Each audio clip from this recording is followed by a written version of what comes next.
Hello and welcome to the Modern Homesteading Podcast. I'm your host, Harold Thornbrough, joined again by Rachel Jameson. Glad you're joining us today. Today, we're going to talk about food preservation methods, both past and present. We're just going to do like a general overview, maybe just talk about what the methods are, maybe give you some resources that you can look into them a little deeper, because I think there's some pretty amazing things that people used to do that we don't do anymore.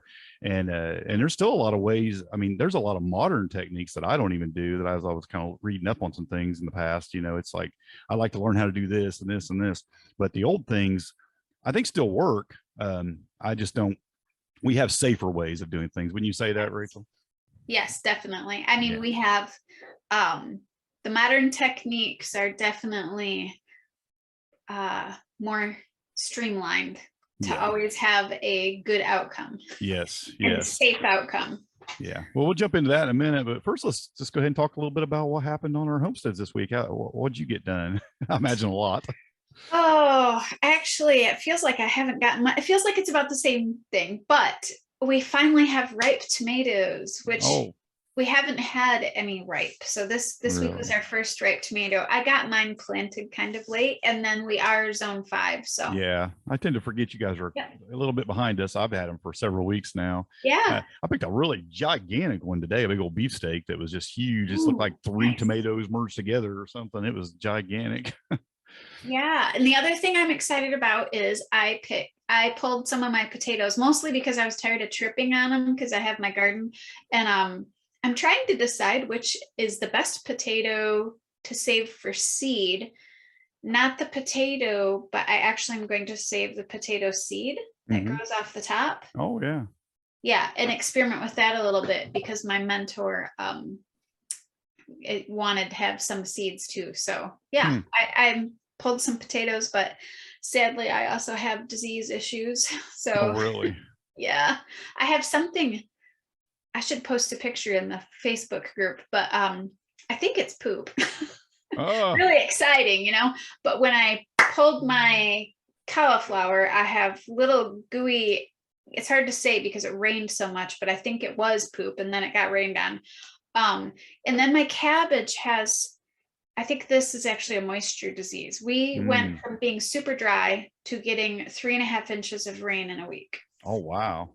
Yeah, and then I do water from overhead, so sometimes I have issues. So yeah, I think I have some disease and pest pressure in my brassicas right now, sadly. Yeah, that don't sound fun. I was out in the garden today, and I tried something a little different with my cabbage. And a while back, I just harvested them different. Generally, in the past, I've always just, because I haven't had that much, I've always just kind of cut them off the base, took the whole thing, just got it out of the ground, maybe planted something else. Well, this year I kind of pushed the leaves down. The looser leaves are right away from the cabbage. They're down, cut the stalk, left it all laying there. And this was, I harvested, I don't know, maybe 2.5, 3 weeks ago. And because I had, you know, I knew that you could actually get regrowth on cabbage. Okay. And I wasn't sure, I'd never done it before. And I went out there today, and sure enough, there's like 3 small heads on each cabbage plant. And I guess they come out a lot smaller, but you do get a regrowth of like smaller cabbage heads. Then, because I do get that with broccoli, but they're just little. It's kind of like that. Yeah, it's kind of the same deal. And I had never actually seen it or done it before. I wanted to try it, and sure enough, I do. I have some little tiny cabbage heads. Have you tasted any of those? No, they're pretty small yet. They're still pretty loose. They haven't really packed up tight yet, but I guess they're a little different from what I understand. They taste a little different, but yeah, good. I guess some people say they actually prefer that second growth of cabbage. Really? I wonder if it's more like a Brussels sprout, because it's. I don't know. Yeah, it ain't real small. I mean, it's fist size. Oh, I mean, as far as what I can see so far, I mean, it's decent size. But I'm excited to see how that turns out. When it's that's always fun when you get more than one crop out of the same plant. Yeah. It's something I didn't even know it at one point. I read it and I was like, well, that's pretty neat. I'm going to try that and see if that works. Yeah, that is cool. Yeah, just the way you have to harvest it a certain way though to get that to happen. Because of course, if you take too many of the leaves or anything, it won't grow back. You can't just cut it off the stalk. It won't come back from the ground. It has to like come up out of around the stalk after you pull the head right there. So it's a little different. Okay. But yeah, butchered some quail yesterday, or a couple days ago rather, and so are you having your quail? So you said you only have like 12 in the tractor. Yeah, Oh, okay. I have 10. I I was keeping 10 in the tractor, just moving them around. Okay. I have some in cages also. Yeah. Okay, I was wondering because I didn't know if you were doing them for eggs or if you were breeding them or if you were constantly getting Yeah, I new do stuff. both. I'll let them go for a year, probably, giving us eggs, and then I'll go ahead and hatch a new batch, and I'll replace those and pull them in and butcher them. And I really, really want to do it. I just haven't pulled the trigger yet. I mean, I love having animals on the homestead, but it does keep you from doing a lot of other things. Like we have a camper at a campground that I don't get to go too often. My wife will go without me a lot of times because I got to be here to feed and water animals. And, if you can't find somebody to do it. Did you automate anything? You could, but like I said, because I have them in a tractor and things, I'm moving them around. I'm doing things. They keep you a lot busier than a garden. You could definitely go a few days without a garden being around for that. But that's why we don't have chickens right now. Yeah, it'll definitely because change somebody needs to be here morning and night.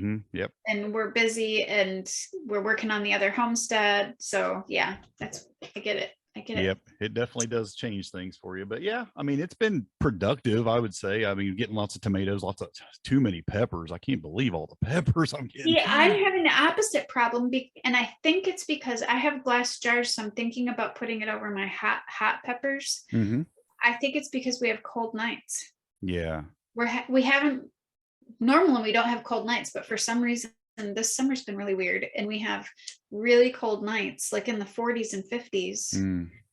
And I think the peppers don't like that cold. Yeah, probably not. But the peppers that are doing best for me are the banana peppers. I've just got hundreds of those things. I have canned so many of them that I don't want to can anymore. I dehydrated a bunch, and I just given them away. I planted a bunch, hoping we could make pickled peppers. And yeah, I pickled a bunch. I have picked 3 banana peppers, and I think I planted 10 banana pepper plants. It's kind of funny. I only planted, I think I got 6 banana pepper plants, and I was getting just 1 or 2 here for a few weeks, and like about 3 weeks ago. So again, you might just be a little bit behind me, and you might be getting ready to get blasted because about 3 weeks ago, they just blew up. And now I could go out there and pick 50 right now. I mean, there's just so many, and it's only 6 or 7 plants. And then I think I told you this last time, I have the special heirloom seed that I got at Monticello. From Thomas Jefferson's Monticello. It was a seed that he grew, and I think they're called Texas bird peppers, and they're supposed to be quite hot, but I think they like heat. And they're just super tiny still. So I'm thinking about putting I have 1 gallon glass jars, so I'm thinking about putting glass jars over them to get them warm. Yeah, that might help. Yeah, if you got something. Also, knowing myself, I'll probably cook them and forget to take it off in the morning. Yeah, that could happen. That would be me too. I guarantee you. I got so much going on that I forget what if I don't write it down or even put a reminder in my phone, I might just forget it. So I actually carry around a pad of paper in my back pocket all day long and write stuff in it. I use the little notepad thing on my phone, and I'm all the time just typing out little notes to myself, and I look at it constantly thinking, okay, what did I forget? Oh, it's terrible. It's just, that's what happens. I tell myself it ain't because of the old age, but it probably is. I don't know. I've been like this for years. I think my brain is always so busy that I have to do it to organize it. And the other thing we're doing is nothing very exciting, but we're doing some homestead house repairs, because the house needs attention too, just not the garden. We're redoing our driveway. So that's all part of it for sure. Yep. Yeah. Not very much fun, and it's a stinky, icky mess, but it has to be done. Yeah. Well, I wanted to ask you, you did a canning class the other day, didn't you, or something? I did. I taught last Saturday, and it was so hot. We did it outside. Yeah. And it was sweltering. I mean, just sweltering. I sweat and sweat and sweat, but it went really well. It was all day long, and it went really well. Well, good. I'm doing all of our canning outside just because I don't want it in the house. We have a burner out there. We'll set everything out there, but I get to go in the house a lot and take the breaks while it's doing its thing, and I've got a whole table filled up with everything out there, and the dehydrator's even out there. I'm just keeping all the hot stuff out there. Is your so are you doing it under an overhang? Yes, I have a gazebo. Okay. Yeah.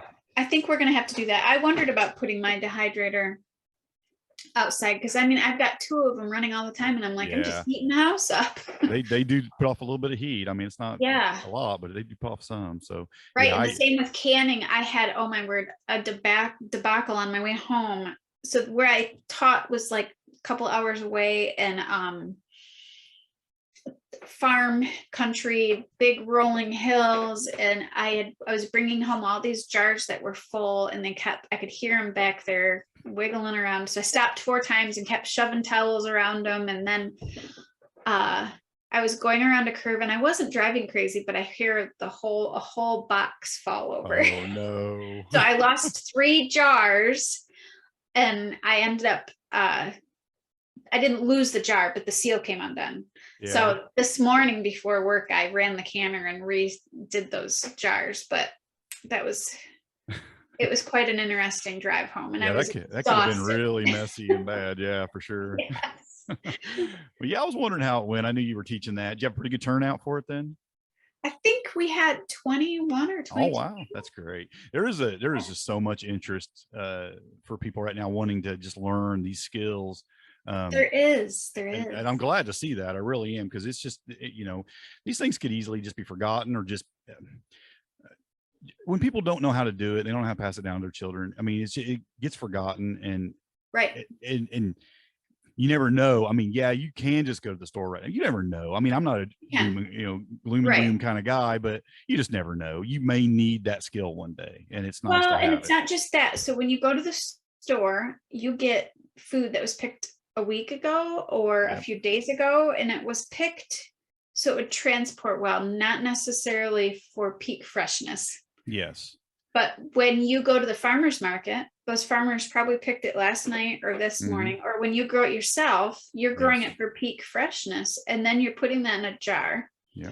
So you're getting more nutrition and a fresher product. Yeah. And if you're going to buy canned products, I mean, by far what you're doing at home is way healthier than what you're going to get right there. Yeah, what they add to it just to keep it right good for so long. And it is expensive to get into. I mean, I was blessed. My mother-in-law canned, and her mother canned, and I didn't grow up with that at all. So when my husband and I got married, his mother started teaching me how to can, and so she gave me her canner. Now my canner is ancient. I think I have one from the 1960s and 2 from the 1980s. Yeah, wow. But they still work. I can still order parts from them. In fact, I just ordered new gaskets for a couple of them. And so, I mean, they still work. They're just not the new fancy ones. But, there is an investment involved. But when I went to, I don't know if you guys have Menards there, but here Menards is kind of like Home Depot or Lowe's. Yeah. On my way, I didn't have enough jars for the canning class, so I stopped and picked up some at Menards, and they had a canner for $100, a pressure canner. And I know you can buy I guess we're just going to start this topic, but with canning. Yeah, I guess so. But yeah, I mean, you can pick up a Presto online, which is a nice canner. You get the big one, like the 21 or 23 quart one, the really big one for like $179 or something like that, which like you said, it's an investment, but it's going to last you for years. I want to say this one was a Presto that they had at Menards for like $100, but I don't know how big it is. Now I have 2 double stackers. I mean, I have 2 big ones that hold 2 rows of pint jars. But I didn't, like I said, I didn't buy them. My mother-in-law gave them to me. Yeah. So. If you make a big investment, like the All-Americans, the really big All-Americans, they're like, I think over $400. The big one that I would like is over $600. Yeah, but but they will last. It's something you hand down to your kids. I mean, because they don't have the seal in them. That's a family heirloom. Yes, it is. It's something you can definitely pass down. So it's a good investment. I think about how much I spent on like a Berkey water filtration system, and that's something that's that expensive as well. And I look at things like that, and it's like these are things that you're going to use for your lifetime. But so like I said, I mean, mine as old as they are. So one's from the 1960s, so it's older than me. I can still get parts for it. So, I mean, it's not an investment that once it breaks, it breaks. These things, All-American is a company that's been around for a long time. Mine are Miro. They've been around for a long time. You can still order parts for all of those. Yeah. So, it's an investment, but you can get in for a couple $100, or you can get in and you can buy the Cadillac of canners and get an all-American. Yeah, absolutely. What's your thoughts on the electric canners? I have never used one. I have one. And do you? I know there's a lot of controversy about them though, because there's people who swear, oh, there's no way that could be safe and everything. But I have a Carry electric pressure canner. Okay. And it, I mean, you can only put 4 quart That's jars in at a time. 4 quarts, yeah, it'll right? only hold 4. Okay. So it's small, but right. Boy, there's nothing more convenient than using that thing. I don't think you can get them right now. I think they're so sold out everywhere. Yeah, I'm not sure. I haven't looked. I thought that you could look it up on, like, I posted a link in here for the canning preservation website for the National Centers for Canning. I'm not sure if they have an electric one. I thought that Ball had an electric one as well. Oh, do they now? Yeah. I think there's a couple of them that they have said are perfectly fine. Yeah, I know. I mean, I just don't see that they would make them and sell them if they weren't safe. I mean, the liability alone, I would think they would not do that if they weren't safe. And I've never had a problem with mine. It seals perfectly. Honestly, I've probably ran a couple hundred jars through it, and I've never had one not seal and or anything. So I mean, I have never used one, so I don't know. Whenever I can, I tend to can in larger amounts. That said, I mean, somebody was asking me today if it was worth buying one, and I said, well, if you just do it quickly, 15 minutes, 20 minutes, half hour before work every day, and you do 4 jars times 5, that's 20 a week. Hey. Yeah. What I think for winter. What I like about this one, I mean, the electric one is really nice. I mean, if I'm going to do some big canning jars, it's time to break out the big heavy equipment, because you can do a lot more at once, double them up, get it done. But I mean, a lot of times if you're making some, say you're going to make like some chili or a soup or something, and you didn't need it all, and you want to just put some in some jars and can it, throw a couple jars in there and turn the thing on and let it do its thing. And you don't have to do anything else other than you have to flip over the exhaust thing. Once it times out, you have to flip over the exhaust. That's all you have to do. And then it shuts off by itself. It does everything. And then the next morning you can just take the jars out, which I find that part does sound convenient, because mine is old, so it does need babysitting. Some of the newer ones, like the All-American, doesn't need as much babysitting even as mine does. But I mean, you still have to be home even if you're using an All-American. So, I just tend when I can all day is when I tend to, I'll do my laundry, I'll clean the kitchen, I'll mop the floor, all while I'm, waiting for it to process. So you kind of learn, after a while, after you're doing these kind of things, after a while, it's one of those things where you learn one new thing, and you kind of learn to integrate it into your life. So I can can a batch before I go to work, because I've been doing it now for 28 years. Yeah. So after 28 years, you just kind of learn, oh, I have enough time to stick it in there and for it to go, and then I'll turn it off and let it cool off on its own after I leave. So.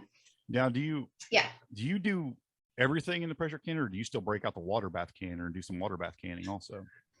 I do some water bath canning. I tend to get lazy and use my pressure canner as a water bath canner, because you can. I mean, I just don't put the weight on or anything. I just let it boil, and I would cover everything, of course. But I do have one. I do tend to do a lot more pressure canning than I do anything else, only because the things that require water bath, we don't eat a lot of. Like, we don't eat a lot of sweet things like jams or jellies. Yeah, I was going to say we do the jams and jellies in the water bath. I'll do pickles and even salt. Yeah, pickles and salsa. I'll usually do salsa in the water bath. Right. Yeah, salsa or pickles are probably the only thing. I did do pickled onions last year for the first time, and we really like those. They were pickled red onions. They were pretty good for like burgers and stuff. But we've been trying to cut, like everybody else, I think, we've been trying to cut back on our carbs and sugar intake. So we haven't done a lot, but I do still get it out.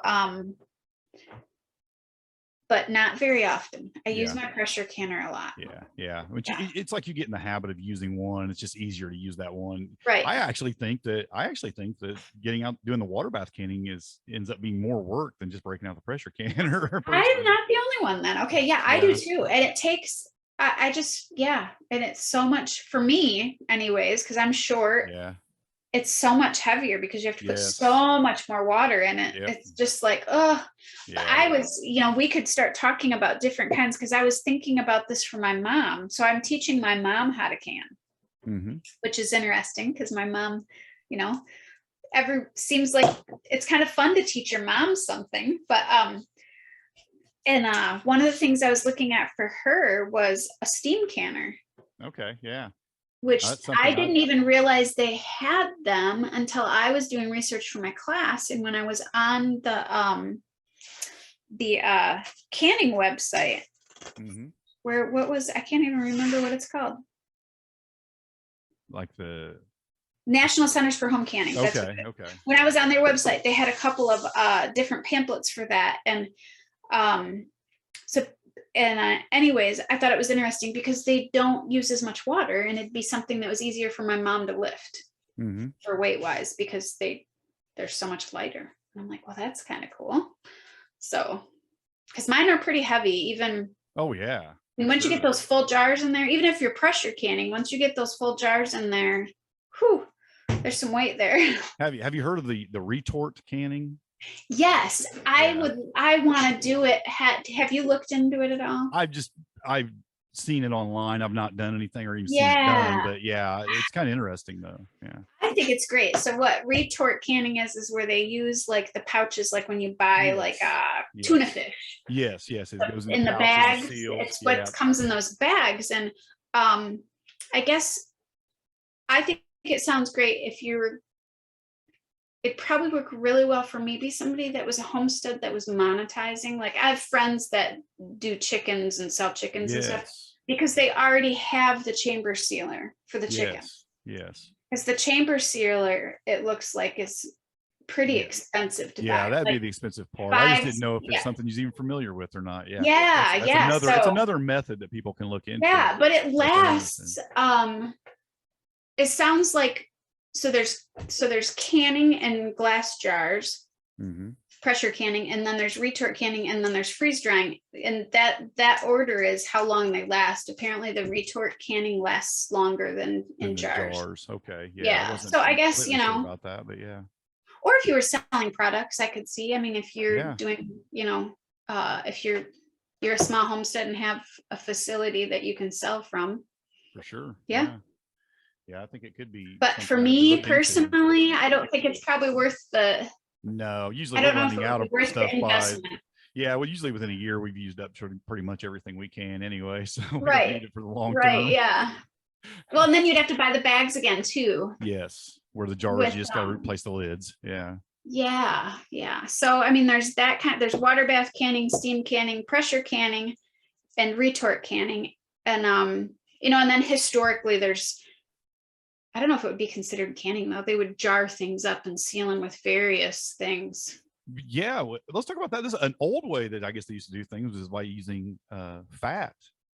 They would store it. Put it in a jar of some kind of a glass jar, probably more like a crock or something. Crock, yes, and then they would put like cooked meat down in it. They called it larding. They would cook it, put it down in there, and then pour hot lard or whatever over the top of it, fat, and seal it. And then you could and then if any mold did develop, it just develops on the fat. Yeah, I think the French do it a lot with ducks, and they call it. I always worry I'm saying it wrong, but they call it comfit. Yeah, something like that. Something like that. Yeah. And then, and then I have seen when I was researching, because I actually taught a class on food preservation last year, and when I was researching that, apparently they do it with fruit too. And still cover it with the fat, which I thought was interesting. It did not sound appetizing to me.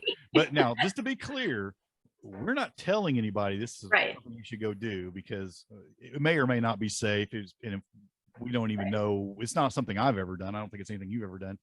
even though canning too is something we have done, we're not going to tell you how to do it. There's courses, there's books, there's so many great resources, and we'll probably get into some resources here at the end, but there's a lot of great resources out there that will teach you step by step on how to do it. On a podcast is not the place for that.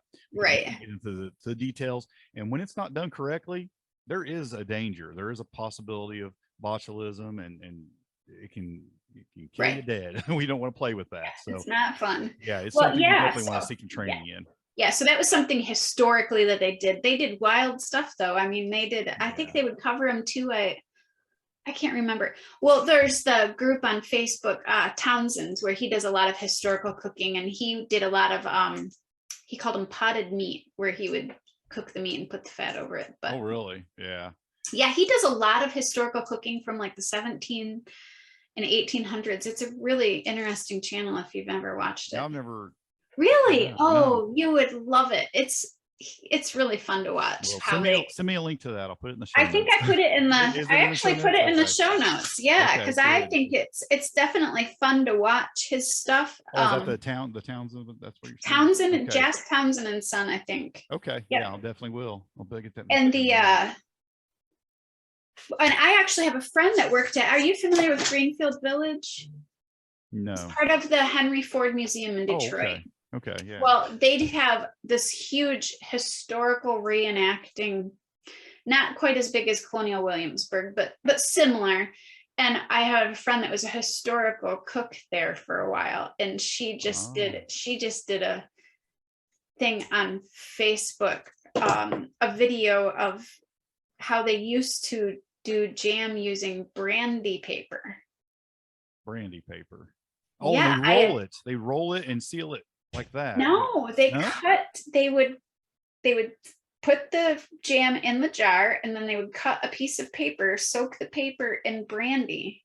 Or no, was it brandy or sherry? I wrote it down. But either way, and alcohol. And then they would place it on top of the jam. And then she said they would seal it with an egg paper, which she was going to show today online. But it was like, it's just interesting. All of those. Where did they come up with this stuff? I've actually heard of something like that where they roll it in paper also, but you have to do like a really super high sugar content. Yes, she said that. Yeah. I've seen that actually done, and this was actually just jam in paper, and they preserve it that way. But it has to be done really like a wax paper or something. Wow. And it had to be really super high sugar content to keep it safe, of course. So you couldn't use like a low sugar pectin and do the low sugar thing like we do today.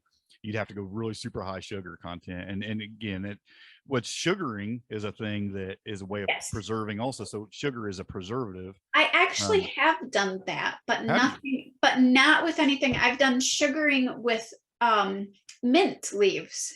Really? Because when you dry mint leaves, they end up all brown and not looking very pretty. Uh-huh. Well, I wanted to save some mint leaves for a cake that we usually eat in December. So I found this recipe where you layer the peppermint leaves with layers of sugar, and they were green. Really? And they were dry. Interesting.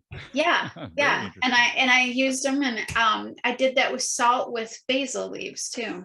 Yeah, salting is a great preservative. Yeah. Everybody knows about that. The sugaring, I didn't know at one point. I was surprised to find out that sugar would preserve things like that. Yeah. Right. Yeah. The high sugar content, which, they just worked so much then. I guess they didn't have to worry as much about their blood sugar as we do now. Yeah. They actually worked it off, right? We sit at desks and in vehicles. Right. Yes. Yeah. So those are some of the fun. Historically, I always wonder, like, who decided, all right, you're going to try it, and then we're just going to sit and watch you and see if you get sick. Yeah, I've said, I usually say that about all kinds of foods. Like I'll see somebody like, you think you can eat that mushroom? I'm like, I don't know, but you go first and I'll wait 3 days. And if you're still alive, I'll take a bite. Exactly. Who decided that you're the one who drew the short straw? Yeah, I don't want to be just testing out stuff. Like corn smut. Have you ever ate corn smut? No, but I heard it was edible, and that sounds awful. I heard it was edible and great, and I had a bunch growing my corn this year, and I'm like, I can't do it. I can't bring myself to prepare that and eat it. But I guess it's something they serve in like fine dining restaurants, in Europe and things. Oh, really? Oh, it's horrible looking, isn't it? And yeah, and I'm like, there's no way I could eat that. I don't even want to, but it just looks like mold to me. I don't know. It basically is, yeah, but I don't know. It's so's cheese, I guess, to some degree. True. But yeah, I don't know. That's something I haven't. I guess I had a bunch of it happen this year because the way I was watering overhead, it happened, and I got a lot of corn smut on my corn, and so I had a lot of it. So it was something different. But yeah, there's just all kinds of things I don't want to try. That you're right. Who tried those things first to find who put corn smut in their mouth first to try it? I guess maybe that's all they had. Maybe they had a bad crop and that's all they had to eat. And they just said, well, let's see what happens. But yeah, there's a lot of old ways. I mean, there's a lot of things people did with meat that we don't do as much now. We still do it. Like you have actually took some classes in some ways of preparing. I did. Basically it's fermented meat, or what people call now charcuterie. Yeah. People do charcuterie boards. It's like the fad right now. But I took a 2-day long class in that, and we actually started with the actual pig, like butchering the pig. Wow. And the pig was already dead this time, because I had actually already taken the class on how to, when you butcher a pig for charcuterie, you actually cut it up differently. Okay. Than if you're butchering it for other things. So that's why they start you with this half a hog laying on a table, and you learn how to cut the parts, like cut the bacon out, so you're not ruining any part of it or cutting. And one of the biggest issues with cutting meat for charcuterie, especially if you're going to cure it, air cure it or ferment it, is not getting accidental cuts, because that's where the bacteria will grow. It puts oxygen in there. So the smooth cuts are ideal, and what somebody like me that doesn't do it all the time is not good at. Yeah. I think I was the one that ruined. I didn't ruin the bacon, but we had to cut it smaller because I accidentally sliced, which leaves room for oxygen. I don't know a lot about that. Now, what do you put on the meat? It really depends. So of course we still used safe methods. I do have a couple of older books that still did talk about using saltpeter, which is the pink salt, not to be confused with Himalayan salt, not the same thing. Yeah. But so I'm not sure when saltpeter came around, but when we were doing things that would have oxygen, like sausage and stuff like that, you would put the pink salt in there. The Instacure, there's like Instacure 1 and Instacure 2. We would put that in there, and so we made sausages, which were actually cured, just like fermented and then stuffed into casings. And then we made prosciutto, which takes months. Like I think that even takes a couple of years. Like the older it is, the better with that. Wow. With that one, yeah. And then the bacon is pretty quick. So yeah, what's the treatment they do with the vinegar, where you take like apple cider vinegar and put on meat? Do you know what that is? I can't remember what the name of that is. Is that biltong? I think it's biltong. Yes, that's what that is. That's another thing that's. Yeah, I haven't tried that, and I want to try that. Yeah, I've never tried it either. It sounds interesting, and I'd like to try it. I hear it's really good.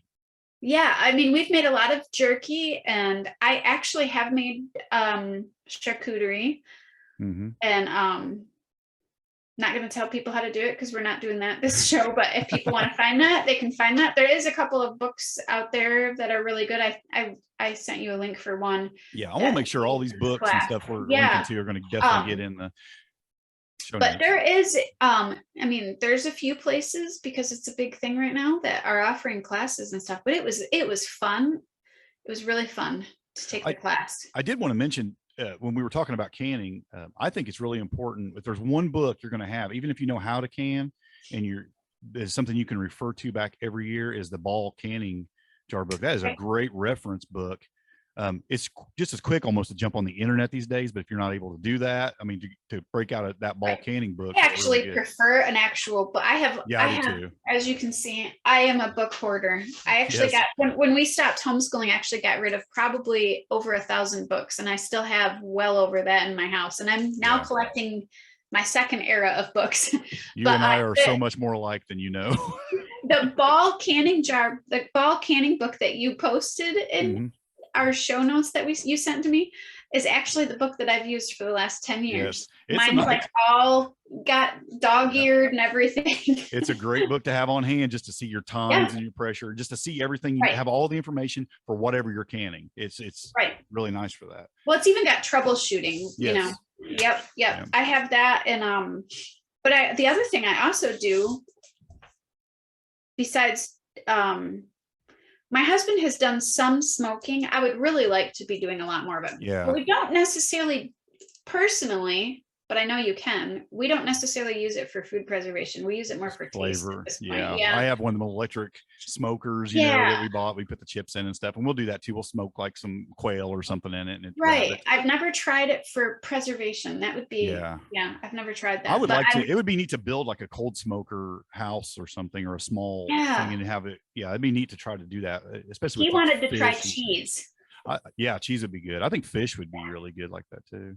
Oh yeah, it would. Yeah. And I've canned fish, but I've never done, I think that's the only way I've ever tried to preserve fish, just canning it. Yeah. Yeah. We have done, so we do have 2 dehydrators, and I have the Excalibur food dehydrator book because I have 2 Excaliburs. So, and we use that a lot for, I don't know. I have used that probably more this year and last year for vegetables. Maybe not more, maybe about the same amount as I do for canning. I would say I'm almost even across the board on 3 things: canning, dehydrating, and freezing. We put a lot. I put a lot in the freezer, as much as I can anyway. And I'm going to be really regretting that, because I've got the freezers really full right now. And when deer season rolls around and if I get a deer, I don't know where I'm going to put it. So I've been trying to pull stuff out of our freezers to can it, because right now my one freezer is so full, I'm having to put heavy boxes on it to make sure the lid is shut. So now let's go back to dehydrating for a second. Now you're dehydrating an awful lot, and so am I. Yes. What do you do with all that dehydrated food? So I do a lot of greens, which I powder. Okay. And I eat a lot of smoothies.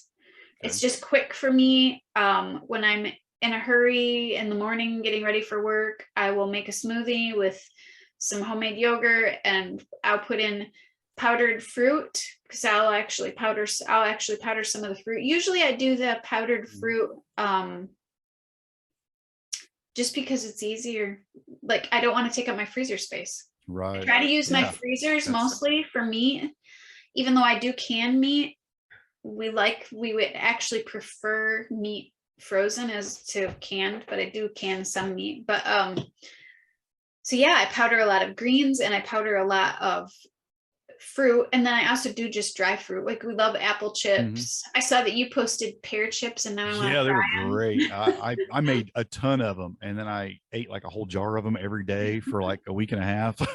So yeah, I was like, they're so good, I can't stop eating them. It was a good little snack though. I still have some more pears. I can make some more. Right. I do a ton of baby, like I have pear tomatoes. Man, I'm telling you, all you need is like 1 or 2 pear tomato plants, and those things produce like great. I put those in the dehydrator, and those are like snacks in the winter, just little tomato bomb. They're amazing. And I put those, I do a lot of herbs.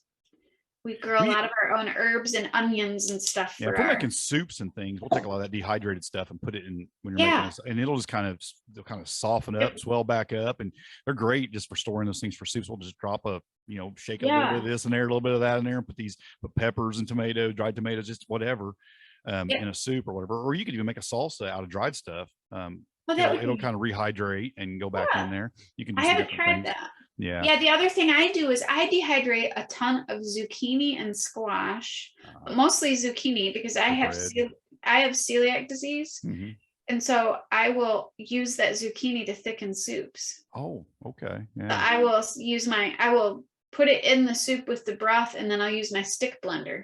Oh, interesting. And pulverize it and then it kind of thickens. So I use a lot of vegetables and stuff to thicken. Okay. thicken stuff. And but yeah, we do bread too. We do a lot of zucchini bread. I haven't tried it from Dehydrated. I do freeze it. Yeah. Yeah, we froze I should some try it for the zucchini bread. I've never tried dehydrating it either, but yeah, we'll freeze some. Go ahead and I have dill. I don't know about you, but dill is a weed in my garden. I never have to plant it. Yeah, I never have to plant it. It plants itself. I tried this year. I am actually trying to make an effort to not allow it to reseed wherever it wants. It sounds like we have our issues on things that want to take over our gardens. I have something this year, really last year and this year, and that's morning glories. Oh my really? goodness, they are trying to take over this entire homestead. Wow, it's unreal. They just vine and wrap around everything, and you can't hardly get them off there. It's something else. Mine are wild violets. Yeah, you got that, huh? I don't even know what these I didn't plant these morning glories. They blew in from someplace else, and oh my goodness, they are so I'll dehydrate a lot of that stuff, and then I use it either in food, or we do make some herbal cures or whatever, you know. We use some, and tea. I like a lot of tea in the winter, so we'll do some tea. And I'll dry a lot of herbs. Of course, I'll make medicinal things out of the herbs, and then one of my daughters has gotten into making soaps, so I'll dry a lot of things for her that she'll put in soaps and things. So that's kind of neat too, like chamomile and things like that. She'll put that in soaps, which is kind of cool. And I mean, just things like that. So yeah, like you, the dehydrator is just always running, just always dehydrating things. And I love those. I mean, I'm not saying you have to have an Excalibur, but I do like the box. For a while, I had the stackable one. I have the stackable kind. They're and I like the box because you can determine the size of what you're putting in there. I think it's more even in that box too. When what I find with those round discs ones, I have to like the stuff on it, the bottom will dry faster, so I have to kind of like be rotating them constantly. And you can get other brands besides the Excalibur. Believe it or not, last year I got an Excalibur on Marketplace. Yeah, you was talking about that in the last episode that you found that a good deal. So once in a while you find them. I actually saw a dehydrator today on there that was a box kind, not an Excalibur, but it was a box kind that looked really nice. Yeah, I've seen that there's some other companies making. I've seen people rise bread in them. Yeah, really? I've seen people rise bread in them and make yogurt in them. I bet that would work good for your sourdough bread. Probably would. I should try it. Yeah, try that. Yeah. Yeah, you just take all the trays out and put it in. Oh, the other thing I do in there is I bought these silicone things that have little lips in them, and you can make like fruit roll up. Yeah. And, Which the kids love that. Right, which is a little addictive.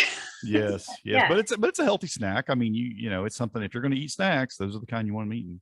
Right. Sure. Yep. So that's one thing you can do with all that. Like this year, it seems like every year it's a different thing that you're going to have just lots of. For some reason this year for us we are going to be drowning in apples. So. We have a lot of apples too. I haven't even started really pick a few just to eat, but I must start doing something with those here pretty soon too, like I did the pears. We'll probably make applesauce, but I will probably make a lot of pear chips or apple chips. Yes. So yeah. Do you make a lot of jerky in your dehydrators? I would like to make more than I do. When I do make it, it doesn't last very long. Yeah, that's how it is around here too. We eat it up pretty fast. Yeah, especially we like to do that with venison. And I think last year my husband didn't get a deer. Do you ever, like, there's a couple ways you can make, it's not really jerky technically, but you ever do like through the gun where you make a burger out of it and then you put it through that, like almost like a caulk gun, and my husband bought me one of those at a garage sale, and I did use it once. I should try it again because it's a softer version of jerky. Really, it doesn't quite as chewy as a regular jerky. Yeah, I made it once, and then I made it another time and made it. I think it was way too much. Was it way too much? It was either way too much salt or way too much sage. I somehow messed up the recipe, and it was absolutely awful. Yeah, you could probably overdo it with the spices, I would imagine. Right? Yeah. But those silicone. Well, made me think about it. You talking about those silicone pads you had, and I thought those would work good for making jerky on, probably something like that. They would. Those would. Yeah. That would probably be my only complaint about a dehydrator and yours is probably the same, is washing. Yes. All those little teeny tiny. Yeah, I wish they would fit in my dishwasher so I could just stick them in a dishwasher. I'm a little afraid to put mine in. I guess I'm afraid it would melt. But so what I do now is my sink, I actually, when we redid our kitchen, I actually made it so my sink was really big. So my I can actually put the whole thing get it down in there and let it soak.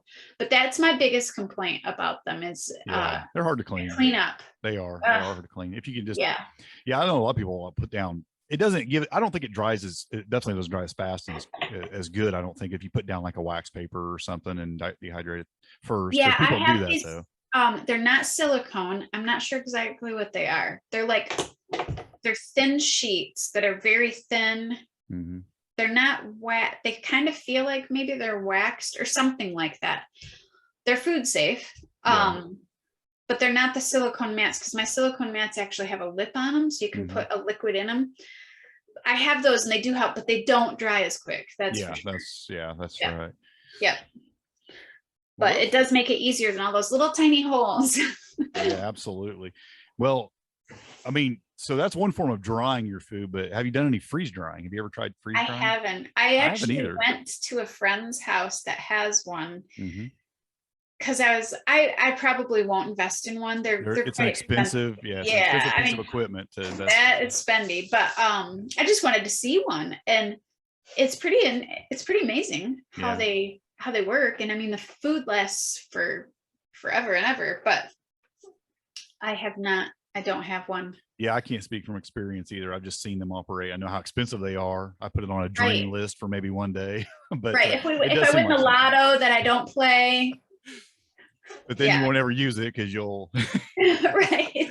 I don't play the lottery either. I figure my chances of finding a winning ticket are about the same as buying one. So I would probably I love homesteading so much that even if I won the lotto, I would probably still do it. Oh yeah, I think I would be. You'd just be doing it in a nice, like a bigger home, a nicer kitchen, maybe, or something.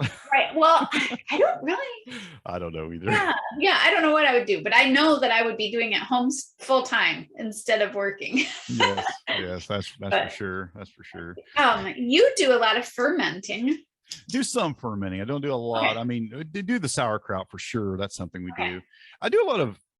I mean, in food, but kombucha, I make a lot of that. I mean, we make that every week.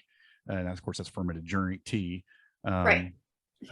Fermented some pickles. I do some fermenting pickles, some fermenting other vegetables, but I haven't done that this year at all. For some reason, I need to do that. I have the lids that go in the jars for that. Oh, the picklet or whatever they are? For fermenting, they'll screw right on the mason jar, so you can do it right in the mason jar, which is kind of neat. Okay. That works out really well. Yeah, it's pretty easy, and I mean, it's a way healthier option than just making it the other way, like with vinegar and things. Yeah, for sure. I mean, fermenting, just the lacto fermentation for your gut health is just amazing. Right. And it's something I mean, that's one thing about canning is especially when you pressure can. I mean, that does kill some of the nutrition, but when you ferment, right, you're actually building a lot of that. Yeah, right. Yeah. So we do. I've done pickles. We love to do dilly carrots, or I do. Yes. I'm the one that eats most of the ferments. It's not a lot of people eat the ferments. Dilly asparagus fermented is yummy. I do I just started the sourdough. Yeah. That we just made our second loaf, which so far seems to be working quite well. I wasn't incredibly successful with my attempts at kombucha. Oh yeah, I've gotten it down to a pretty good science. Like I make about 2 gallons a week of that. Wow. Do you second ferment it so it gets fizzy? It naturally does a little bit in the refrigerator. I don't set it out with that purpose because we drink it so fast it doesn't hardly have time to get too fizzy, but it'll have a little bit of bubble. Do you add fruit to yours then, or flavors? Juice. I'll just take the fruit juices. We'll just take stuff out of the garden, like the apples, or we'll take pear juice or whatever, and we'll just use that in the fermenting. I think I just need to try harder. When I made it, I overdid it. So it was more like vinegar, and everyone's like, no. Yeah, I usually only let mine go a couple weeks, but if you let it go a lot longer, it gets it can get pretty. Like, I don't like store-bought kombucha. It's way too strong. Like stuff you buy at the store, it's just so strong. I don't even like it. I think I need to get a SCOBY, and that's what you need is a SCOBY. For everybody else, you need a SCOBY. It looks like a.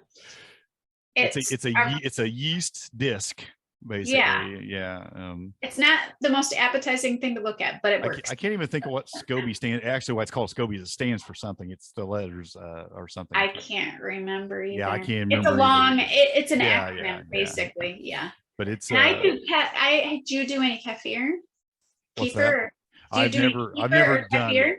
No, I've never done it. It doesn't look good to me. I don't know. It probably everybody says it does, but it just doesn't sound good to me. So I do the milk, or you can use any kind of milk with it. You can use non-dairy milk to make kefir, and then I also do water kefir, and it's like pop. Is that how you pronounce it, kefir, or is it kefir? I was told that was how you pronounce it by somebody that went to Russia. Okay, they probably know better than me. That's what I figured, but I don't know. Kefir, whatever. But so I do both of those. I've been really fairly successful with both of those. They're different. The milk grains are different than the water grains, and they actually look very different. Yeah. So it's interesting that they call them the same, because I think the bacteria is quite different. Interesting. But they use the same. One's water kefir, one's milk kefir, and but I like those just because they're super easy. I mean, and I think they're easier than the SCOBY was, but that's me. Really, I find that making kombucha. Really I think I just need to try again. I've never tried kefir. Like I said, it just didn't look anything. Fermented milk doesn't sound good to me, but maybe you don't like yogurt. I do a little. I don't love it, but I eat it. Yeah. Okay. See, I love yogurt, and the kefir is just it's got different bacteria in it than the yogurt. So I usually do, a little bit of both. And then the water has got even more different. And the water, what I liked about it, I started doing that with the kids because the kids didn't like the milk kefir, but I wanted them to have a probiotic drink. So I would do that. And then I would second ferment it with grape juice, and it would be like grape pop. It would get that sounds really good. That sounds really good. It is really good. Yeah. So we do that, and then I think those are most of the ferments that we do kraut. Usually I do the old method, so I don't use any picklets or anything. I just use the old cabbage leaf and a boiled rock technique. Beat it to death, huh? Yeah, well, no, we would. So if I use a small jar, but usually when I ferment, I use bigger jars, but I'll use like a cabbage leaf to hold the product under the water, whatever it is, pickles or kraut. And then we'll use another glass jar or a plate or a boiled rock to hold it under. And that's all I do. I don't use any airlocks or anything. Yeah, I've got the airlocks. It's just quicker for somebody like me who just forgets about things and doesn't do things. It's nice to put the lid on and walk away from it. And we just do it that way because that's how we learned. My husband's aunt is in her 90s, and she used to do tons and tons of sauerkraut, and it was in a big old crock, and that's how she did it. And so this is how we learned how to do it, was the old way. And now in the last 10 or 15 years, they've come out with all the what do they call them? Now I lost the name, and I just had it. Picklets and all that stuff. And we had learned before that. So now we're just using the same one method we've always used. Hey, it works. Yeah, for sure. Yeah. You keep having to buy new things and use what you got. That's what I say. I mean, some of this stuff does take special equipment to do. Of course, canning takes a lot of special equipment, and dehydrating. And you can even build a solar dehydrator. You could I mean, people have been dehydrating as long as there's been. I would love to do that just because they're so big. Yeah. I mean, you don't need that equipment for that. I mean, really, there's a few things here that you would need if you want to do certain things, but some of the stuff can be done with just a minimal amount of equipment, just with some ingenuity and building something. Yeah. I think the airlocks do work better if you wanted to make like any kind of alcohol, which I've never done. Like I've never made beer or wine or anything. We've made wine a few times. When I first started making wine, I didn't have airlocks for like bottles on that. What I did was I would take a balloon. Okay, I've seen that. Stick it over the top of the bottle and just poke a little hole in it. Just one little hole, so bugs or anything can't get in, but it will stand up and it just barely seep out of that hole, and it's basically creates an airlock. Right. So it's the same thing. Yeah. It works the same way. So there's many different ways to get to the end product. Yep. So we've done that. But yeah, there's a lot of good techniques out there. And I'm sure there's probably many we're not even thinking about, really. I mean, like I said, Oh, you could build an outdoor smoker, you can build an outdoor sun dehydrator. Of course, you could get a big pot and water bath can over an open fire if you wanted to. I mean, there's ways Right. to do things that you don't have to go out and spend tons of money. If you want to get a decent canner, you can try to find an affordable one like a Presto or something cheaper even. There is an investment in the jars, the lids, and the rings and all the things you'll need, but most of that's a one-time investment. You have to buy the lids, but they're pretty cheap. Well, and some of those you can get the reusable lids. Yeah, have you used the reusable ones? I've heard people say they didn't have a lot of luck with those. So I have, but you do have to use them differently. Okay, yeah, I wasn't sure. And their websites, if you go, there's a couple of different companies. There's a couple of different jars. There's the new jars. Well, actually, they're not new, but they're out of Europe that have they're glass, and then there's a rubber ring, and then the top is also glass. Oh, really? Okay. But those companies know that there's a learning curve, and they have pretty good videos on their websites. But I have both Harvest Guard and Tatler lids. I have not had any seal failures. I don't know this, but I've seen a lot of these jars. What's the old jars that were the glass lid? They're the old ball jars. Even they had the glass lid. And they had the wire that snapped over the top of them. Did they actually can in those? Did you ever see those? Yeah, I actually own some of my great grandmother. Yeah, I think I've had some too, but I don't know if they ever used those for actual canning or if they use them for fermenting or storage. I think they actually canned in them, but I'm not sure. So, I should ask my friend that used to do the historical canning. I think they may have, but somebody can jump in the Homestead Front Porch Facebook group and tell us all about it if you know. Yeah, that's a good question. I know. That was one of the things. That was one of the trivia things I talked about. So I kind of collect some old books, and one of my old books that my husband's grandmother had, they actually were showing a picture of them not jarring, tinning, so actually canning in a can, not glass. Okay. During the war, they used the old tins to make. And they would actually can in those. They would actually submerge those in pressure can and water bath can in those tin cans, and it was this crazy looking contraption. Isn't there you've seen like those Victorian homestead oh my gosh, I love those. Is it in one of those, like maybe the wartime one or something? Aren't they doing that? I think there's one of them where they're actually doing some cans like that. Yeah. But so here's the historical, so they did that, they used lead in those. So so a lot of people, I forget who was the guy, was it Ernest Shackleton that went to the North Pole and got stuck and they all died? They ended up having lead poisoning because they were eating everything out of these those tins, and they had lead in them. There's reasons we do things different sometimes, right? Sometimes things are not as good as we used to do them, and sometimes they're way better than we used to. But yeah, they would jar them up, or not called jar. They used to call canning in jars jarring, and then that was canning because it was in a metal thing. But yeah, those are a great.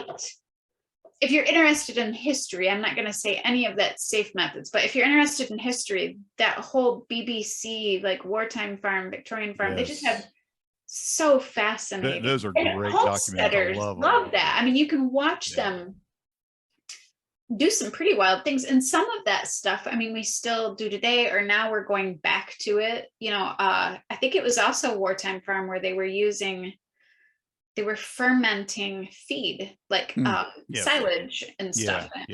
So some of that stuff we're still doing. Some of them we've gotten away from, and it was actually a really good idea. We've just gotten for time saving or whatever, we just got lazy or just got busy. I don't know which, probably busy. We stopped doing a lot of those things. A lot of those things were better. Again, some things not necessarily. I mean, we definitely do some things safer and better than we used to do them. So then we had the one, I haven't done this, but I have, no, I have not, but I would like to, especially cherries, preserving in alcohol. Yeah. That I think would sound good, especially with fruit. It sounds like maybe, but I haven't tried it. I mean, that's different than making tinctures. I mean, which you do with alcohol also. This is this is actually taking fruit and submerging it. And then I think you can even add the sugars into it, which actually makes it a liqueur. Right. I mean, that would, you actually put the sugar in with the fruit and in the liquor, like with vodka or whatever, or I don't know a lot about it, but I've seen I don't either. I'm not a big drinker. I've seen some videos on it, so I know how it's kind of done. Right. But yeah, it preserves. It does preserve as well. Yeah, I mean, I've made a few tinctures, but none of them are for tasting good. They're only medicinal. For, yeah, it's like a cough syrup or something. Yes, I make tinctures for medicinal reasons. Yeah, of course, my grandpa used to say that about his peppermint schnapps. That was right, all for medicinal. But I mean, you wonder though, is that where some of these flavors came from, like peach schnapps? Did it come from them putting peaches in alcohol and then going, hey, after a while that alcohol all tastes good? It probably did, and then they just figured out ways to do it quicker and cheaper, and just for the alcohol purpose of it only, and flavor, and not for the actual preserving of it. Yeah, I mean, sugar though, but you can see one of my favorite books, and it's a children's book, but I loved it, was Farmer Boy. And Laura Ingalls Wilder. It was part of the Little House series. Oh, okay, yeah. But Farmer Boy is all about her husband Almanzo, and he was raised on a farm. And one of the things they talk about was having barrels and barrels of sugar and barrels of salt. Yeah. And they're down in their larder, and but you can see why you needed all of that to preserve. Yeah. Their food. That's what you did. You didn't have refrigeration. You didn't have a freezer. You didn't even have like canning equipment and canning jars and things. You had to use those methods to preserve your food through the winter. And which brings us back to root cellars, which, being a suburban urban homesteader, I do not have and covet other people's so much. Yeah. And you can do things. There's some things you can actually turn a basement into one if you insulate and you have to have air circulation. There's things you got to do to make a basement into a root cellar, but a traditional, like outside in the ground root cellar, that would be amazing, wouldn't it? I've seen some hacks that people do with like burying a deep freezer and things like that. I don't know about any of that. I don't know how well that works, but you have to put have a fan that circulates air, and you have to do certain things. But yeah, you're right. Wouldn't having a nice. I've seen where they bury a barrel under piles of straw and dirt. Yeah. I've never tried it. We get pretty cold for pretty long here, so I wonder, like, I think it would just depend on where you're at as to how it be and how deep your frost line goes. Yes, I think you're right. I think it'd be totally different depending on where you're at in the world, because some places it wouldn't get cool enough, some places it get too cold in the wintertime. I mean, I think it would just make a big difference on the design. What kind of stuff? I actually purchased that root cellaring book that's very popular because of our acreage, and I would love to have one. And I was looking at how to store our potatoes here, since I don't have a root cellar. And that's the other thing with root cellaring, is different vegetables and fruits require different temperatures and humidity. And in that book, they actually show, like, that was why they had shelves and stuff in there, because certain things would be on the bottom and certain things would be on the top. There's a whole science behind it that I think we have. There's a reason knowledge. The old bread boxes and stuff, you have like your potato bin on the bottom and your bread and stuff, there's a reason, because of humidity levels and temperatures and things like that. We've just all those skills that we have long since kind of forgotten. Well, you were talking about, I think, in the Homestead front porch one day, about how preserving onions, and you were saying, has anybody ever tried the nylon stockings to put your onions in? I think a lot of people just braid them. I'm going to do both. So I did buy, I was able to find, because I was like, where do I find nylons? I mean, and I found some at the dollar store, believe it or not. Now we are referred to as the $1.25 store, but I found some there. And so I did put some onions in that after I cured them. And then I'm also going to braid some. So we'll see. I've braided them before. We've never done this. Well, not braid them. I actually found, I don't know what they call it, but it was like a loop, and then you twist around instead of braiding them. Yeah, braiding works really good for garlic. The onions, they do it's a little weak, so they can fall off pretty easy. That's what they were saying. So this method might work, but we'll see. I'll keep everybody posted. Yeah, I'm gonna try both. I didn't have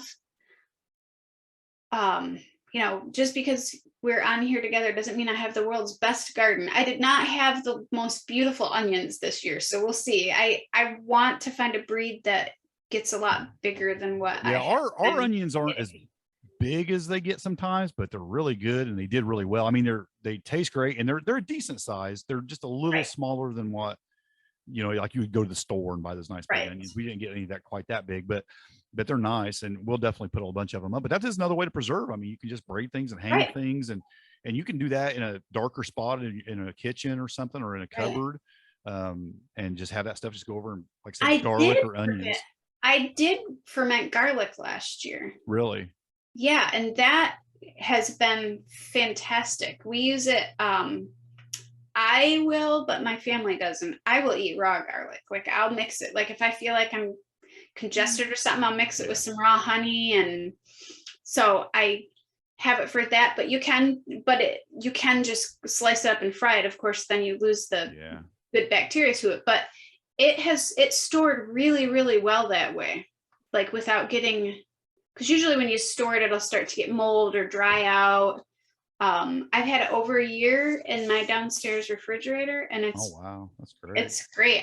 But it was a little work. Of course, you have to peel all those cloves, but yeah, like I said, there's so many things we're not even going to touch of ways to preserve food. I mean, I'm thinking about milk right now. I'm thinking about butters and cheeses. Oh, and all the things there that you can do. And I mean, there's so many ways. There's so many ways to preserve food, and you just basically look at what you've got, and then just research and find ways to do it that are safe, that will fit your needs, that will maintain taste. That's the thing.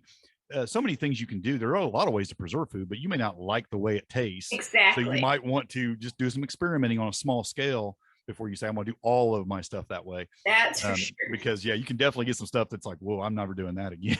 You know? Well, and that's what I have very different tastes than the rest of my family does. I tend to eat more of the ferments than my family does. So we don't make huge batches like we used to. Right. Yeah, fermenting definitely. There's some people who just do not like fermented food. Right. I mean, definitely gets a taste to it that's different. Like my kids don't like sauerkraut, but me and my wife, we love it. You know, it's like just some people like it, some people don't. You know, it's definitely an acquired taste. Yeah, for sure, for sure. But there is, you know, when we go back into I didn't know if you wanted to talk about that, but your state might, but our state, MSU Extension, actually offers online classes. They're like $5 or $10 for the whole. I mean, it's several weeks of classes for that price. For what? For doing for like food canning? Preservation, like canning. Yep. So, I mean, and they offer, of course, they go through all of the safety and all of that stuff for you. So that's a really good place to go. Yeah.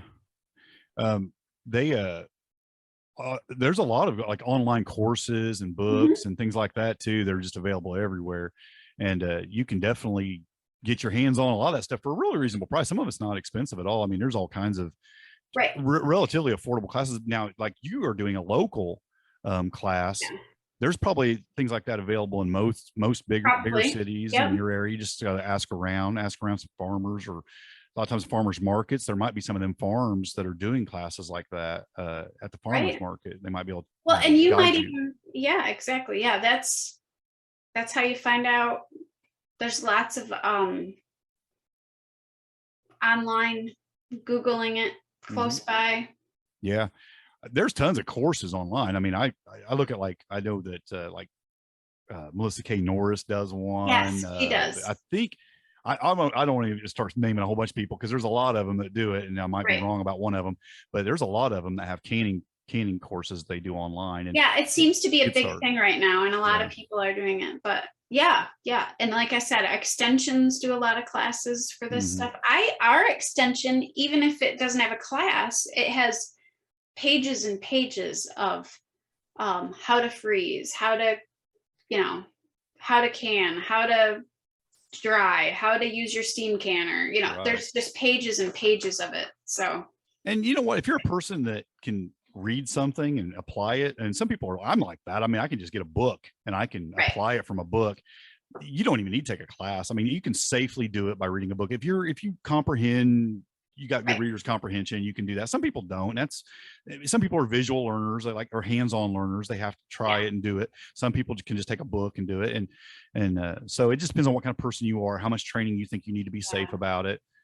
Well, I've taken some classes through the MSU Extension, and there's Zoom.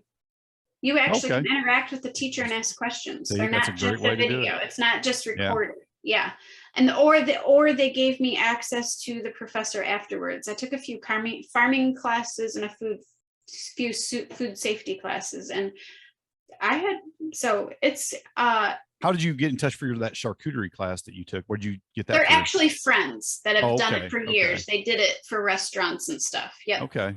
So so just get in that community and you'll find people. It's amazing once you start, like, you get into the Homestead Front Porch group page, and then you start getting in that, you start these connections, getting to know people, and somebody will go, I mean, just like today in another group that I help with, somebody said, hey, does anybody know where I can get local peaches? Yeah. Well, several people, such and such and such and such, you just learn to. You'll always find all kinds of stuff. You'll find people like teaching you how to process chickens. You'll teach people. I mean, they're farmers. Yes. One thing I love about homesteaders is they love to share that knowledge. They love to help you put food in your freezer and eat healthy. And they just love to share that information. And a lot of them are doing, like I said, classes and writing books and doing courses, and they're putting that stuff together for other people so that they can help other people get there. And I think that's great. Yeah. And I mean, like you said, I know that there's lots of classes. Locally, I've seen quite a few classes, and I don't live in that big of a town. So I'm sure that you can find, and the class that I took, I actually had to go down and spend the night. Oh, really? But I was willing to do that. Yeah. If you're willing to travel, there's tons of people out there doing it. Right. But it was a blast. I got to meet people. I met people from Texas, even. Like, they came all the way from Texas. It's amazing how far people travel. Oh, yeah. Well, if you want to, I mean, it's a small price to pay, really, when you think about the rest of your life, knowing how to do something that most people don't know how to do. That's kind of a small price to pay, really. You sent a whole bunch of books I did. And things over. I was kind of wanting to go through that little bit of a list here. Sure. I put on there the Ball Complete Book of Home Preserving. That's a great book. Everybody should have that if you're doing any kind of canning. I linked up a couple of articles I thought were helpful, but now you have the National Centers for Home Canning. MSU food preservation classes. So you said that's a Zoom class? You said that was the one that was a Zoom class? When I took it was a Zoom class. So yeah. Okay. So that's something anybody could take. It's anywhere. A scheduled class you pick a day, at least when I was on it. It's live. It's not recorded. A couple of dates. It was live, but it was also recorded if you missed it. But if you were there live, you could ask questions, which is very nice to do. Yeah. And then you also have some articles, I think, linked on here. Oh, speaking of candied, this dried citrus peels, that's a Martha Stewart recipe. Oh, yeah. If your kids or grandkids like gummies, oh my word, they are so good. It's just the citrus peels. It's the peel, and there's a process. I think you boil it and you dump the water, and then you boil it. I was going to say, because it would be bitter if you just... No, and then you boil it. It's like a syrup water. You boil it, and then you dump... I can't remember. The recipe's there. It's a little bit longer process, but it is so yummy, and it's good for you. And it's something you would normally, throw away? Because most people don't even... I peel over the top of a trash can and just throw it all out. Right. Yeah, for sure. You can't even really compost them. Yeah, I should be taking it to the compost bin, but, busy. Right. Right. But they're good, and they're really, really good. In fact, we prefer them over candies. I know people who actually make their own pectin too by peeling off peels and drying the apple peels, and then they grind it and make their own pectin that way. I have heard of doing that, but I haven't heard it doing that way. I have actually heard of them actually doing it the water way and making a liquid one, not a powdered one. Yeah, that's for a powdered one. Look it up. I don't know all the details. I've just heard about it, and I thought, well, I've never tried that. I've seen the liquid one with apples. Yeah. I think there's some different ways you can do it. The root cellaring book. Yeah, root cellaring book you mentioned. You said that was one worth checking out. And I own a lot of these books. I own the root cellaring one. The fermenting book I own as well. Okay. The pectin can. And the pomona pectin. So that is pomona pectin is a pectin that you can use even with stevia. Oh, really?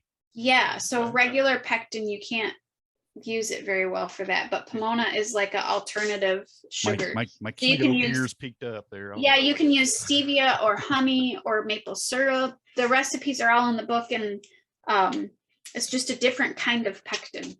Yep. The Excalibur food dehydrator recipe book. That's interesting. That's a separate book they sell, huh? That you can kind of get some ideas for the. Mine might have came with it, but yeah, they do have that one. Yep.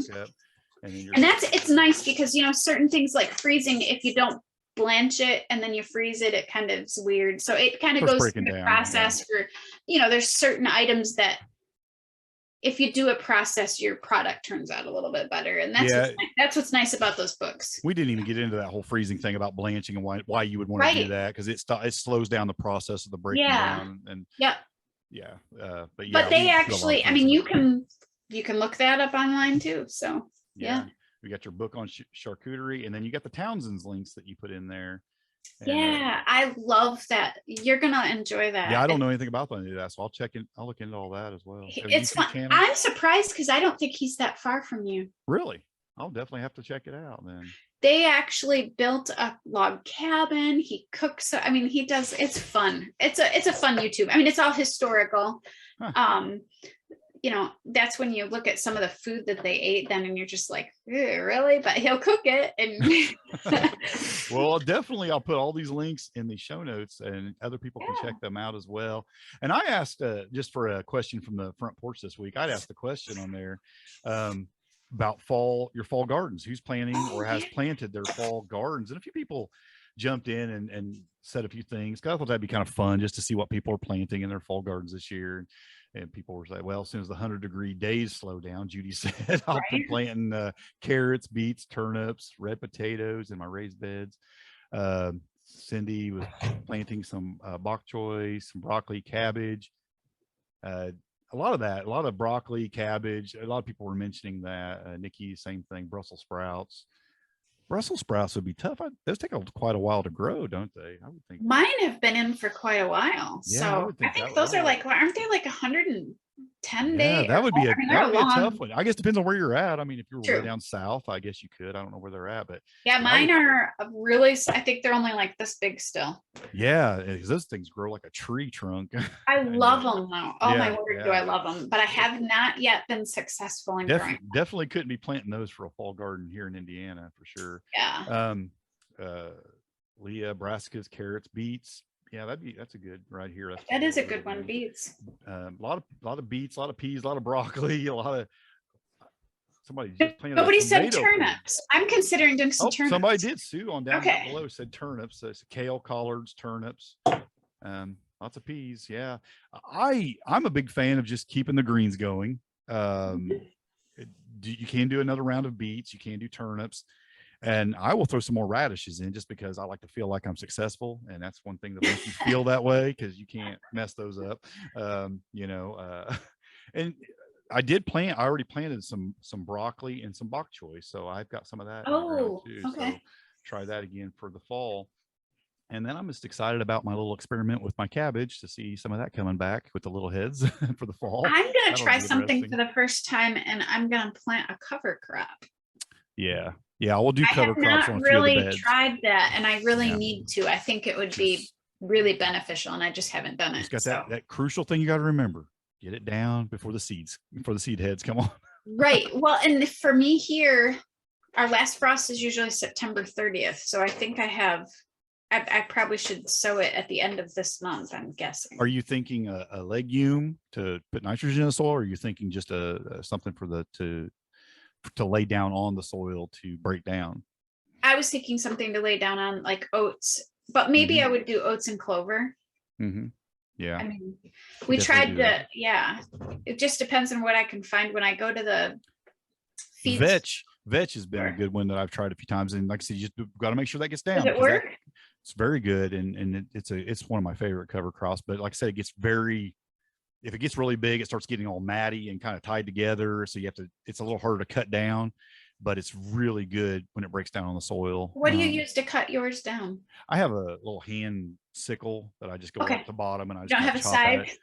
Yeah, I don't have a big, well, I do, but it's an old antique thing that ain't very sharp. So for the big double-handed ones, it was a hand-me-down. That I love the idea of one, but where I'm at right now, I mean, one swing and I'm hitting the neighbor's garage. So. Yeah, I kind of got that too, but yeah, the hand side works real nice. It's a pretty cheap little tool. And I have one of those. Yeah, that's what I use. Honestly though, if you get it small enough, you could actually go in there with just like a weed eater and just chop it down. Just go in there with, do it that way. So you just cut it and let it lay flat. I just drop it down, pile it, rake it kind of over the garden area, leave it there, and just let it break down over the entire winter. See, that's kind of, I think I need to do that this year. Yeah, because a lot of people will cover theirs with a tarp or whatever, and they'll kind of just keep their soil from getting weedy or whatever. If you just lay it with the cover crops, it's doing a couple things. It's doing that. It's shading the soil. It's getting all that microbe activity working.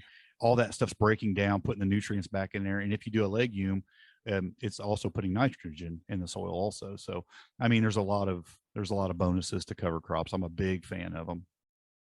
I see your cat saying hi to us there. Oh, she is. I didn't realize she got it. I just now noticed. Yeah, she's white, so she kind of fits in. Yeah, I see a movement. She usually joins my any Zoom meeting. She's got to see what's going on. Well, that's great. You're a superstar. Well, this was fun. I think we definitely gave people some ideas, I think, on just possibilities. Made me even think about a few things I've not done yet that I would be interested in trying. Same here. And now is the time to start thinking about that. This is the preservation time of year. Yep, got the stuff. I mean, you get kind of sick of doing the usual stuff and you want to kind of maybe try something else to kind of liven it up a little bit, Yeah, I think I'm going to try a couple of different things that we talked about that I haven't tried yet. Yeah, for sure. I'm gonna definitely look into some yeah. So there it is. Yeah, the Townsends. I flipped over on me. Yeah. They have an Amazon page too with a bunch of fun different books. The books and things, that they suggested. Yeah, a lot of food preservation stuff in there. Yeah, I was looking at that. So yeah, I'm definitely gonna check that out. There's, like I said, a few links in here I want to check out, and I don't have all those books. I don't have that one on root cellaring, which would be really don't know if I'll ever get a chance to do anything with that, but even turning my basement, like I was telling you, there's a section of my basement I'd like to do something with, and it might have some good advice in there for that. I've actually seen people do that, and it's a really good option if you're not using all the space. For sure. Yeah. Well, we'll just wrap it up there then, and we'll do this again next week. We'll find us another topic and come up with something great. And if anybody has topics they want, maybe they can put them in the Homestead front porch. Yeah, jump in there and ask any questions you want, or give suggestions for a podcast, and get the community rolling in there. I've noticed a lot more activity in there lately, and I'm glad to see that. And we've been getting a lot of new signups in there, so nice to see that group growing and getting active again. So, yes. Well, Rachel, it's been fun, and we'll look forward to doing this again next week. I'm getting interrupted by my animal squad here now. That's all right. And everyone, you have a great week and happy homesteading, and God bless.